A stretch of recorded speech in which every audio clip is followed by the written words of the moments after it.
میری چاہت۔ ایک امیر آدمی ہر وقت خدا سے خفا رہتا تھا۔ اگرچہ خدا نے اسے بیوی، بچوں اور مال سے نوازا ہوا تھا، وہ ہمیشہ تشویش کا شکار رہتا اور ایسا کرنے سے اس کے گھر والے تنگ رہتے تھے۔ ایک دن اس کا چہیتا بیٹا بیمار ہو گیا۔ ڈاکٹر نے حوصلہ دیا اور دعا کرنے کو کہا، مگر آدمی بولا کہ اب میرا بیٹا دنیا سے چلا جائے گا۔ اس کی یہ بات بہت بری لگی گھر والوں کو، اور انہوں نے غصے کا اظہار بھی کیا۔ غم کی حالت میں وہ گھر سے نکل گیا اور سڑکوں پہ پھرنا شروع کر دیا۔ اتنے میں اذان کی آواز اس کے کان پڑی اور وہ مسجد چلا گیا۔ نماز کے اختتام پہ جب سب چلے گئے، امیر آدمی نے دیکھا کہ ایک شخص بیٹھا گڑ گڑا کر دعا مانگ رہا ہے۔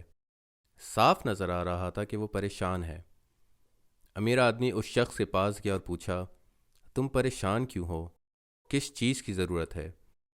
دوسرا شخص بولا، میرے اوپر قرضہ ہے اور کل پیسے وصول کرنے آ رہے ہیں، مگر اس وقت میری جیب خالی ہے۔ امیر آدمی نے اپنی جیب سے پیسے نکال کے اس آدمی کو تھما دیے۔ وہ بہت خوش ہوا اور دعائیں دیں۔ امیر آدمی نے اسے اپنا نمبر دیا اور کہا، جب بھی کوئی ضرورت ہو مجھ سے رابطہ کر لینا۔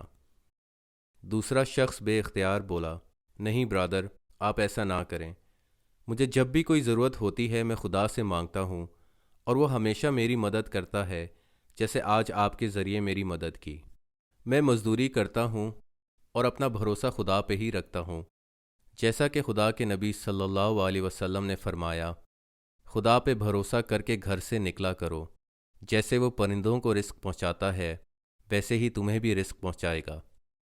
ومن يتوكل على الله فهو حسبه ان الله بالغ امره قد جعل الله لكل شيء قدرا۔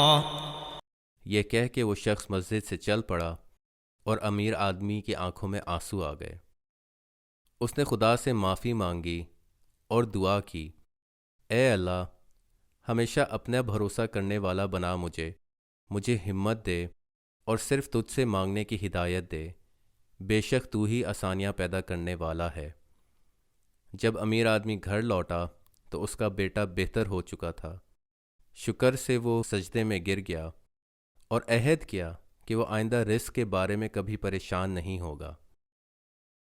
الذين قال لهم الناس إن الناس قد جمعوا لكم فاخشوهم فزادهم إيمانا وقالوا حسبنا الله ونعم الوكيل فانقلبوا بنعمة من الله وفضل لم يمسسهم سوء واتبعوا رضوان الله والله ذو فضل عظيم۔ إنما ذلكم الشيطان يخوف أولياءه فلا تخافوهم وخافون إن كنتم مؤمنين۔